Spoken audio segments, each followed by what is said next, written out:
Paul, clearly not the result you would have wanted in the opening group game in this competition. What about the performance? I think a little bit mixed overall. Thought there were some good things. Obviously the goals that we conceded again are poor on our part, and some of the decisions that we make, decision making in general at certain points in the game is kind of leaves me scratching my head a little bit. Where you talk about basics and I mean real basics and understanding of the game of football. A lot to be desired on that front. The positives were obviously Charles. I think once he got into the game properly, looked a threat, just took him off.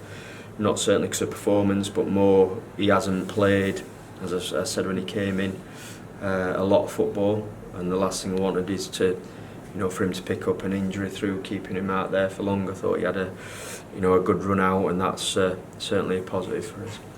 Does the result ultimately affect confidence negatively? I think the game was there to be won. We said that prior to the game, we said it at half time. I think anything you say beforehand, there's an element of whether they believe it, and then at half time they've witnessed it.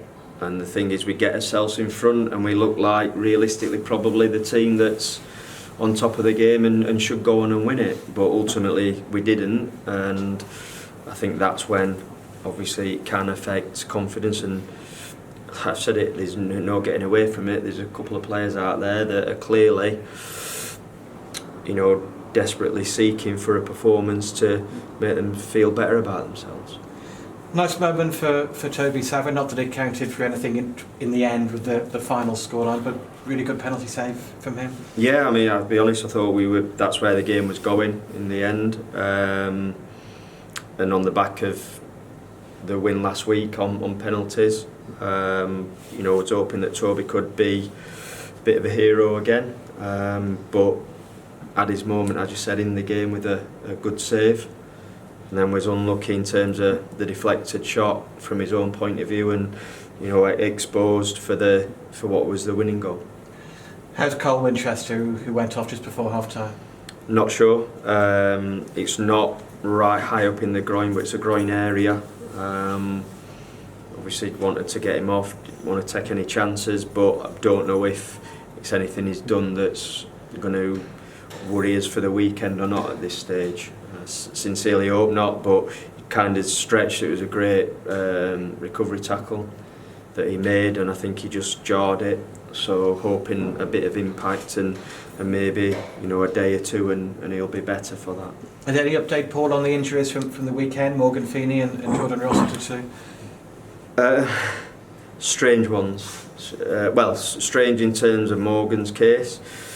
He's had a scan and it's not really showing anything up, but the kind of scan that he had on the day and here tonight, he's showing a little bit, certainly some fluid there on the hamstring.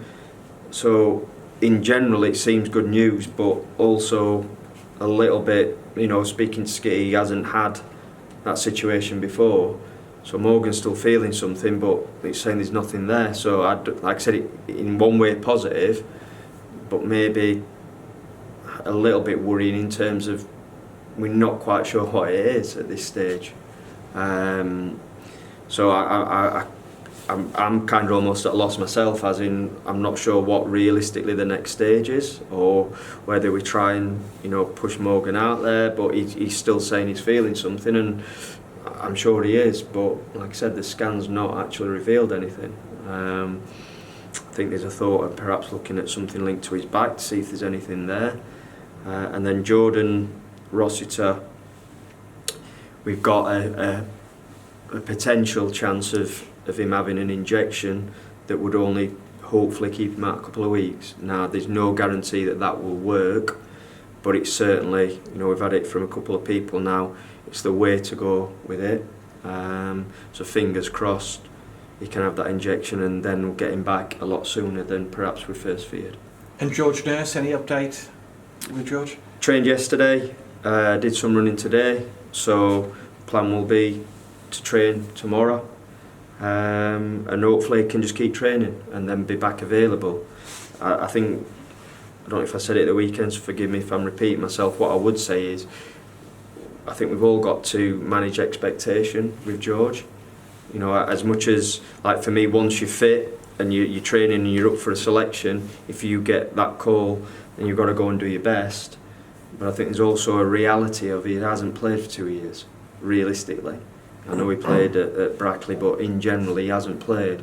So I think it's will be a big ask to suddenly think he's just going to slot back in as though he's never been away. That's a hell of a long time. But we're hopeful that we can just keep him on the training pitch, and when called upon, that he can, take the strides to get him back to, admittedly before my time, but the player that I think the fans really liked watching and perform well. And at this moment in time, might be difficult for you to say, but do you hope to have newcomers involved potentially in the squad this weekend? Don't think so.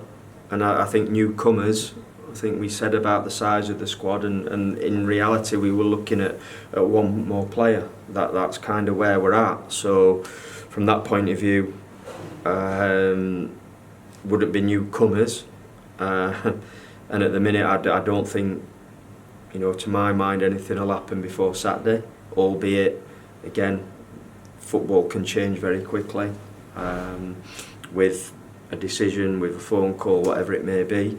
So we'll see. I'm not trying to hide anything, but I think that if I was a betting man on that, then I would probably say that they wouldn't be.